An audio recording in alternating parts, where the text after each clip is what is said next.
Bienvenue sur ma chaîne Titel Livre BD. Salut les amis!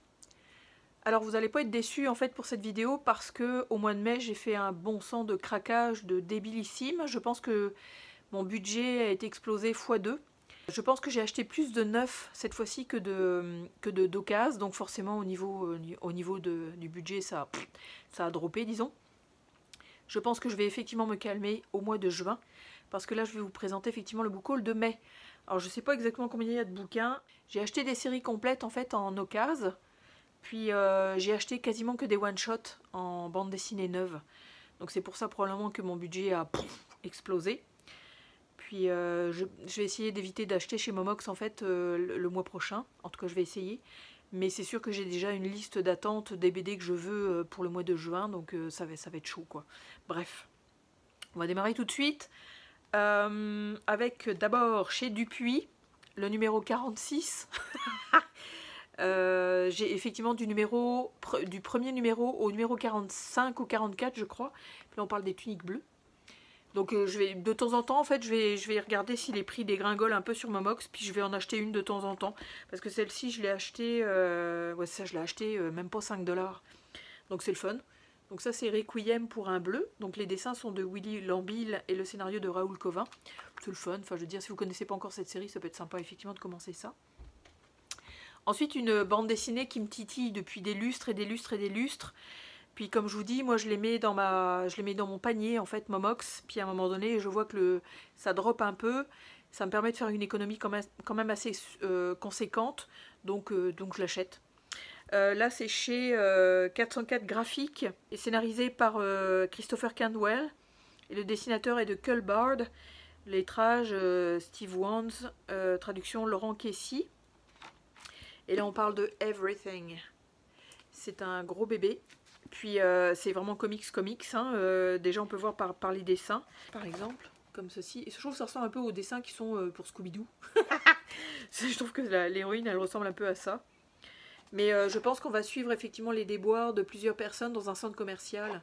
Alors soit ils y sont enfermés, soit il se passe des trucs étranges, il va y avoir des frottements entre les gens et les uns et les autres. Je pense que ça va être assez...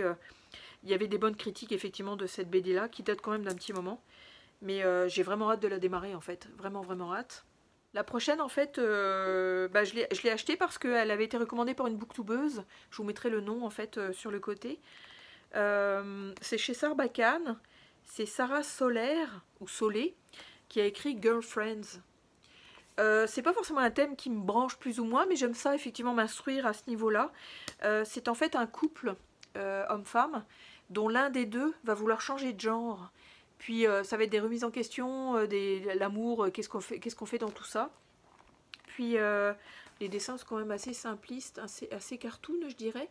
Mais je pense que le sujet est quand même assez important pour être effectivement souligné. Ça va être intéressant, c'est vraiment dans l'air du temps. Donc on va voir ce que ça va donner.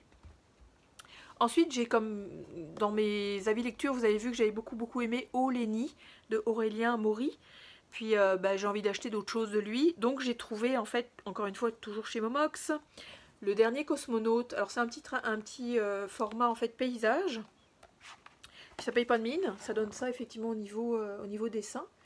Puis je pense que ça va être quand même assez simple et tout. J'imagine que ça va être quelqu'un qui rêve d'aller dans l'espace ou quelque chose. Je sais pas, je vais voir ce que ça va donner. J'ai un petit peu hâte de le lire. Puis ce qui est drôle, c'est que dans la BD, en fait, j'avais ça aussi. Je sais pas trop à quoi ça correspond. En fait, c'est assez marrant. Il y en avait deux. Il y en a deux. C'est cartonné. C'est quand même assez épais. Puis c'est de la même couleur que l'intérieur de la bande dessinée. Donc on va voir. Je sais pas ce que ça va donner, ça. Ensuite, une petite bande dessinée qui paye pas de mine, encore une fois, mais dont le thème m'intrigue beaucoup.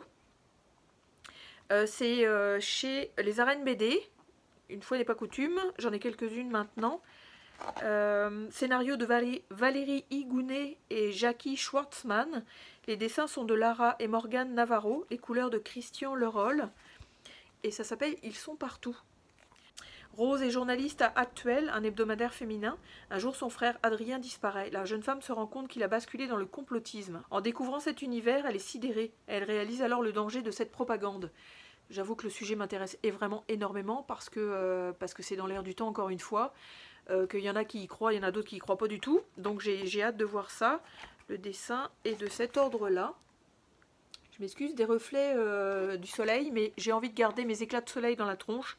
Parce que le soleil, on l'a attendu longtemps, et qu'il est là, on veut le garder. Donc c'est ça. Vous allez me voir barioler pendant toute la vidéo. Ben, tant pis pour vous si ça vous dérange. Moi j'adore. Donc c'est ça.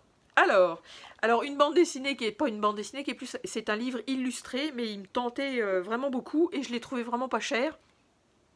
Ben, 25 $ quand même, mais je pense qu'il valait au moins 70 $. Par contre, il est super abîmé, il a été plongé dans l'eau au niveau du bas, mais je m'en fous, c'est pas grave. C'est chez Futuropolis avec Gallimard aussi. C'est donc l'illustration de Voyage au bout de la nuit de Louis-Ferdinand Céline par Tardy. Donc ça donne ça, c'est un gros bébé évidemment parce que quand même le bouquin est quand même pas petit. Puis ça donne ça, il y a des illustrations à chaque page. C'est assez débile, c'est assez débile. Alors Voyage au bout de la nuit, d'après ce que j'ai lu, ça a l'air assez déprimant, donc il va falloir que je le lise dans de bonnes conditions, mais les illustrations de Tardy sont vraiment magnifiques. Je vous dis, il y en a vraiment partout, partout, partout, partout, partout, partout.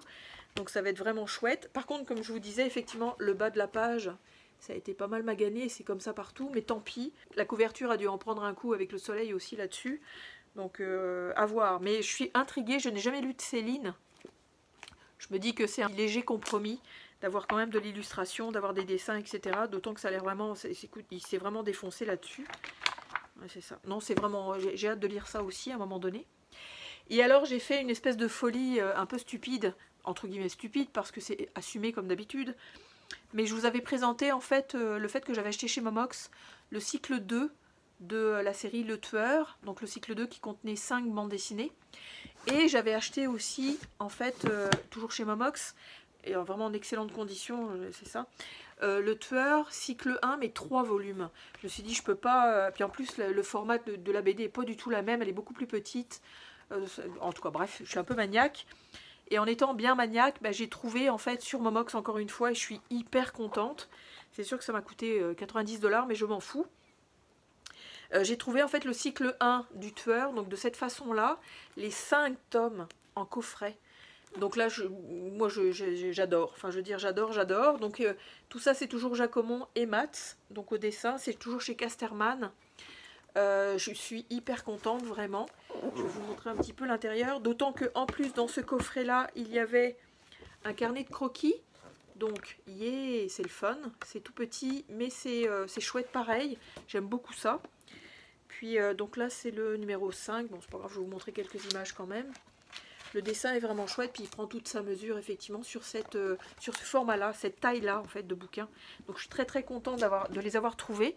J'aimerais ça pouvoir revendre celui-là. Il est en excellente condition, mais c'est sûr qu'il m'a coûté quand même 30 ou 40 $, je me souviens plus. Donc j'aimerais ça pouvoir le revendre, mais on n'a pas de Vinted ici. Donc c'est un petit peu compliqué. Je pense qu'en France il serait déjà parti là, mais moi j'en ai pas ici. Bref. Et le petit dernier, en fait, pour effectivement, j'avais présenté, je pense, le tome 1 que j'avais acheté en me disant je vais essayer. Je ne l'ai même pas lu. J'ai acheté les 5 autres tomes pour conclure effectivement la série. Donc, parce que ça dégringolait de prix, parce qu'à un moment donné c'était à 20 €, puis à un moment donné ça descendait à 13 €. Donc quand c'est à 13 ou 14 €, moi je les achète. Donc j'ai fini d'acheter la série de L'Arabe du futur de Riyad Sattouf. Donc j'ai le 2, le 3, le 4, le 5 et le 6.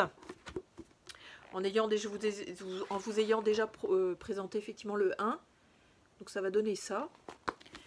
C'est ça. Il paraît que c'est bon, il paraît que c'est super, il paraît que c'est génialissime. Ça fait quand même un gros bouquin à lire finalement. Je vais me cacher un peu du soleil. Voilà. Puis c'est ça. Donc on va voir ce que ça va donner encore une fois. Et je suis très très très contente, histoire d'en rajouter encore une couche dans ma grosse pile à lire évidemment. Et là on va passer effectivement au BD neuves. Les deux premières je ne vais pas vous les présenter parce que je vous les ai présentées dans ma vidéo en fait pâle sur le voyage. Donc là c'est chez Glénat, scénarisé et dessiné par Jean Crémer, c'est le grand large que j'ai acheté effectivement neuf, donc au mois de mai. Et le fameux aussi Clarisse Crémer et Maud Bénédis, J'y vais mais j'ai peur, donc chez Delcourt Ancrage, donc celui-là. Ensuite, J'ai trouvé effectivement, parce que celle-là aussi je suis très intriguée de la lire, cette fois-ci c'est chez Dupuis. Alors c'est scénarisé par Héloïse Martin et Baptiste Magontier et les dessins et couleurs sont de Valentine Delucy et là on parle de Les yeux fermés. Je pense que c'est un secret de famille, probablement de l'inceste ou du harcèlement sexuel ou des attouchements sexuels. En tout cas, il va falloir que je vois de quoi ça parle, mais celle-là aussi, j'ai vraiment hâte de la lire. Ensuite, ouais, une BD qui m'a tirée aussi, j'ai mis un certain temps à me décider à l'acheter quand même, mais c'est ça, je trouve que le thème est intéressant. Parce que ça parle de mafia, parce que c'est de l'amour entre deux hommes, donc un plus vieux, un plus jeune, puis le dessin est vraiment magnifique. Donc ça c'est chez Combo, c'est scénarisé et dessiné par Anaïs Flony, et on parle de rivage lointain. C'est un beau bébé encore une fois, les dessins sont vraiment superbes, très discrets, très beaux, je trouve ça fait un peu asiatique sur les bords. Je ne sais pas pourquoi je pense ça, mais double page, hop là. Donc ça va être chouette aussi à lire. Ensuite, un tome 3 cette fois-ci, une fois n'est pas coutume, c'est pas un one-shot, d'autant que c'est la fin de la première saison. Ils font suer des fois en fait de faire des saisons comme ça à rallonge, mais là bon, c'est des cycles, donc c'est quand même moins pire. Là on est chez Dargaud, alors c'est scénarisé, j'ai même pas commencé à lire les deux premiers. Scénario Olivier Bocquet, dessin Anne-Laure, donc A-N-L-O-R, et les couleurs de Elvire de Coq, et on parle de Lady with Guns. Donc il paraît que ça déchire vraiment. C'est un western mais avec des femmes en héroïne. J'adore le dessin. Assez classique quand même. Mais chouette comme tout. Il paraît que c'est vraiment bon. Vraiment bon. Donc ça aussi ça va être un truc sympathique à commencer. Parce que j'ai le tome 3 du cycle 1. Mais j'ai toujours pas lu le tome 1 et le tome 2. Alléluia. Celui-là aussi, j'avais hésité, mais mon Dieu, faut que j'arrête, faut que je continue à hésiter et éviter d'acheter finalement. Mais c'est ça, je peux pas m'en empêcher. Là, on est chez Dupuis, collection Air Libre. C'est scénarisé et dessiné par, alors, je pense qu'il a fait les deux, bon, je le saurais pas. C'est Grégoire Carle et on parle de Le Lierre et l'araignée. Donc là, c'est un truc qui est quand même assez poignant. Donc, années 90, Bernard enseigne à son petit-fils Grégoire l'art de pêcher la mouche. Il faut de la patience, de la dextérité, de l'expérience pour attraper au vol truites, ombres et saumons. En parallèle, il y a années 1940, l'Alsace étouffe sous la toile de l'araignée nazie. Aux portes de Strasbourg, une poignée de jeunes réfractaires se réunissent la nuit dans la forêt. La feuille de lierre est leur emblème. Donc ça va être un parallèle effectivement entre... Le dessin est un petit peu particulier, c'est pas trop ma tasse de thé, mais probablement que ça va... Ouais, c'est ça, je sais pas trop... ça va donner ça. J'imagine que les deux histoires vont s'entrecroiser, qu'on va parler effectivement Allemagne nazie, puis ceux qui ont résisté. Il paraît que c'est très très bon, effectivement il paraît que c'est une très bonne BD. Donc je pense que je ne regretterai pas mon choix d'achat, ça c'est certain. Ensuite, là on est chez Glénat, et c'est un petit format, c'est scénario et dessin de Kim Gérard, et on parle de délivrance. C'est rose à souhait, hein, n'est-ce pas? C'est un petit bébé quand même. Alors, je ne sais pas de quoi ça parle. Je pense que c'est un monsieur qui perd la mémoire et qui va essayer de la retrouver, je crois. Un vieux monsieur. Ça fait un peu manga, je trouve, au niveau du dessin. Mais j'aime bien. Contrairement, effectivement, à Le Lierre et l'araignée, où je suis un petit peu moins accrochée. Celui-là, je le trouve quand même assez chouette. Il y a l'air d'avoir des monstres et des choses étranges. On va voir de quoi ça parle. Mais ça, déjà le titre s'appelle Délivrance, donc j'imagine qu'il va retrouver peut-être la mémoire, ou il va... Je sais pas, je vais voir de quoi ça parle. Ensuite, j'ai fait un craquage, effectivement, parce que j'étais pas sûre de vouloir l'acheter ou pas.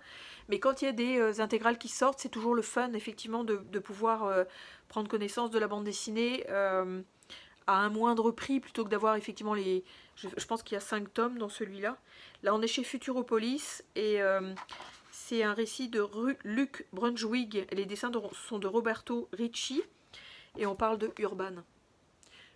C'est de la science-fiction pure et dure. Par contre, ça parle de quoi?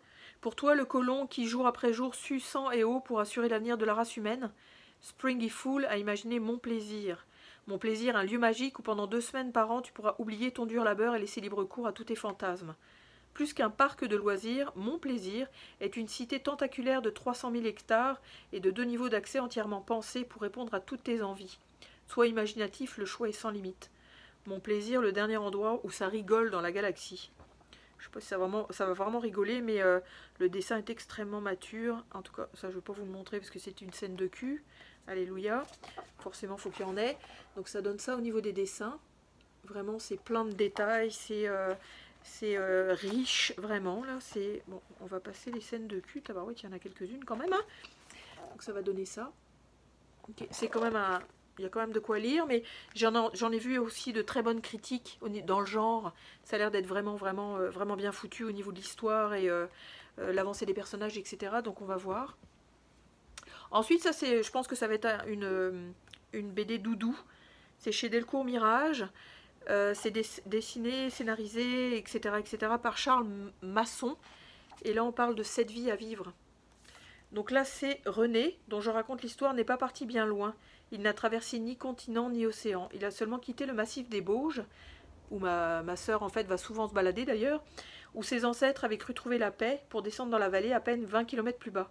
Et pourtant, il n'en est pas moins un exilé. Il n'avait rien d'extraordinaire et n'était pas particulièrement aimable. Il aurait pu être mon oncle. Mais lui avait 7 vies à vivre. Alors j'en ai fait un livre.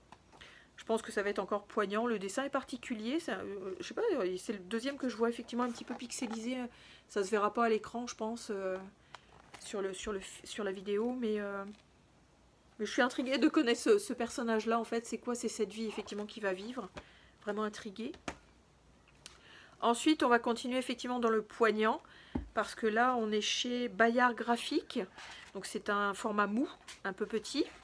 Puis c'est scénarisé, alors est-ce qu'il y a vraiment défini par... Ouais, c'est scénarisé, dessiné par Isabelle Maroger. Et on parle de Lebensborn. Donc ça se présente de cette façon-là. Donc là, il y avait 2 programmes nazis secrets. Le premier avait pour but d'exterminer les juifs dans les camps. Le second de faire naître des Aryens dans des maternités. Alors c'est un format que j'aime bien parce que ça se lit quand même assez rapidement. On va enlever le ticket de caisse. Donc ça donne ça. En espérant que le soleil ne va pas trop vous emmerder. Si le soleil vous emmerde, vous me le direz, parce qu'à ce moment-là, j'éviterai de l'avoir en pleine face. Mais moi, je trouve ça super agréable de me voir dans le... Hein. Donc voilà, ça va donner ça aussi. C'est un bébé quand même assez gros, mais ça se lit quand même assez bien. Puis je pense qu'il y a quelques renseignements à la fin, comme ça par exemple. Je ne sais pas si on va suivre effectivement des gens qui ont grandi dans ces camps-là. Enfin, dans les camps. Dans les maternités, effectivement, aryennes. On va voir. Ensuite, et c'est pour ça que je fais ce book haul aujourd'hui. On est le 31 mai. Donc vendredi, c'est vraiment le dernier jour du mois. Et la dernière bande dessinée que j'ai été chercher aujourd'hui, c'est donc chez Gallimard, bande dessinée. C'est scénarisé et dessiné par Adam de Souza. Et on parle des herbes sauvages. Alors là... Olivia, Milo et Alvin terminent le lycée et refusent les promesses absurdes d'une vie d'adulte standard. En quête d'autre chose, ils s'enfuient à travers les paysages de la côte ouest canadienne. De rencontres inattendues en engueulade, rien ne se passe comme prévu, mais l'urgence de vivre et de trouver leur place les mènera bien quelque part. Une échappée existentielle drôle et émouvante par une étoile montante de la bande dessinée canadienne. J'ai vraiment envie de lire ça, enfin, j'ai trouvé ça je sais plus comment. Je l'ai même pas vu sur les réseaux encore, mais vraiment hâte de lire ça. Déjà l'épopée existentielle drôle, alors là, on m'a déjà eu avec ça déjà. Donc ça va être chouette aussi. Il en reste 2 en fait. Donc un en one shot et un en 3 tomes. Donc là on est chez Dargaud. C'est scénarisé par Vellman et dessiné par Roger. Et c'est le dieu fauve. Quand même une petite quelques pages conséquentes. Là en fait je sais pas trop de quoi ça parle, j'avoue, mais j'ai lu effectivement un ou 2 scénarios de Vellman, puis c'est béton là, enfin je veux dire c'est costaud, ça parle de plein de choses, c'est hyper humain, donc ça va être chouette comme tout. Donc les dessins ça donne ça, donc ça c'est la première page, si vous en trouvez une autre comme ceci, donc ça aussi, ça devrait être lu quand même assez rapidement je pense. Alors le petit dernier qui a été recommandé par BD & Co, la chaîne de BD & Co, parce qu'il en a fait une revue juste, en fait, cette série-là. Et étant donné que je suis une fanat de Il faut flinguer Ramirez, et que j'adore tous les trucs absurdes et complètement cinglés, et où les gens se tirent dessus et s'entretuent, et qu'il y a de l'absurde et du drôle et du complètement cinglé, bah je l'ai acheté, en fait. Je l'ai trouvé, c'est sorti en fait en coffret, 3 tomes qui se terminent. Je l'ai acheté à ma librairie, donc c'est du tout neuf. Et on parle de Valhalla Hotel, donc 1, 2, 3, donc sous coffret, c'est le fun. Donc ça donne ça. Alors, le tome 1, si je ne me trompe pas, c'est ça, le tome 1 qui se présente comme ça. Le tome 2, déjà rien que les couvertures, elles sont complètement starbées, honnêtement. Et le tome 3, puis effectivement BD & Co, il en a fait une revue, il a adoré en fait, c'était un de ses coups de cœur, donc j'ai hâte de les lire, parce que déjà j'ai lu, je pense, quelques pages, histoire de me donner une idée, puis il y a aussi un grand poster, effectivement, donc ça c'est le fun, je m'étonnerais que je le mette quelque part, mais on sait jamais. Et déjà le début, c'est du gros n'importe quoi, c'est vraiment le fun, c'est drôle comme tout, enfin c'est complètement débile, ils se font arrêter pour rien. Je vous mets juste le dialogue si vous voulez faire un arrêt sur image qui est complètement débile, j'adore. Moi j'adore, je sens que je vais me marrer comme une baleine, ça va être vraiment le fun. Donc voilà. Donc voilà, je me suis lancée effectivement dans les 3 tomes, puis c'est un peu foufou là, parce que ça m'a quand même coûté un certain prix. Mais on s'en fout, on va se marrer comme des baleines à dire ça. Et c'était mon dernier, pas mon dernier achat de la journée, mais c'était la dernière bande dessinée que je voulais vous présenter dans ce book haul de Débilissime, n'est-ce pas? Encore, donc je croise les doigts qu'en juin, je ne vous fasse pas de book haul, et que le book haul de juin se reporte sur le mois de juillet avec celle que je vais acheter au mois de juillet, parce que déjà ma liste d'envie au mois de juillet est déjà pas mal pleine, je pense que j'en ai déjà une dizaine, voire une quinzaine, parce que n'oublions pas, et je le répète à chaque fois, je m'excuse, je radote, c'est les cheveux blancs, mais au Québec, les bandes dessinées en fait arrivent un mois et demi après leur publication en France ou en Europe, donc moi je suis en décalé total, et forcément vous les avez tous présentés en majorité, donc il y en a certaines dont j'ai vraiment envie que je finis par acheter un mois et demi après. Donc ça fait des book hauls de n'importe quoi. Donc voilà, je suis bien fière de mon mois de mai, vraiment. Mais j'espère me calmer sérieusement au mois de juin. J'en fais la promesse, honnêtement. C'est un peu comme les régimes, hein, on essaye de promettre des choses, puis on n'arrive pas à avancer, mais c'est ça. Donc j'espère que ce book haul vous aura plu, encore une fois, que ça vous aura donné plein d'idées. C'est toujours mélangé, en fait il y a du vieux comme du neuf, donc c'est ça. J'ai des envies vraiment diverses et variées, donc c'est ça que ça donne. Donc si vous souhaitez vous abonner, allez-y, ça fera encore grandir la chaîne, vous êtes de plus en plus à vous abonner, donc c'est vraiment le fun. Puis likez, partagez, mettez des commentaires auxquels j'essaye de répondre toujours. Puis allez regarder les autres vidéos si ça vous tente. Je tourne effectivement beaucoup avec des book hauls, la vie lecture, des pales. Je fais des vlogs aussi, donc ça peut être cool à aller voir tout ça. Et majoritairement sur des bandes dessinées. De temps en temps, je vais émailler effectivement mes vidéos avec des avis lecture romans. D'ailleurs, ça ne saurait tarder parce que j'ai pas fait mes avis lecture romans pour, je pense, avril et mai. J'en ai quand même lu une dizaine, je pense. Donc à un moment donné, vous allez voir apparaître ça. Vous allez zapper, mais c'est pas grave. Je lis aussi des romans. Donc voilà, j'espère que cette vidéo vous aura plu. Puis je vais vous souhaiter d'excellentes lectures BD. Et je vais vous dire à très bientôt. Salut!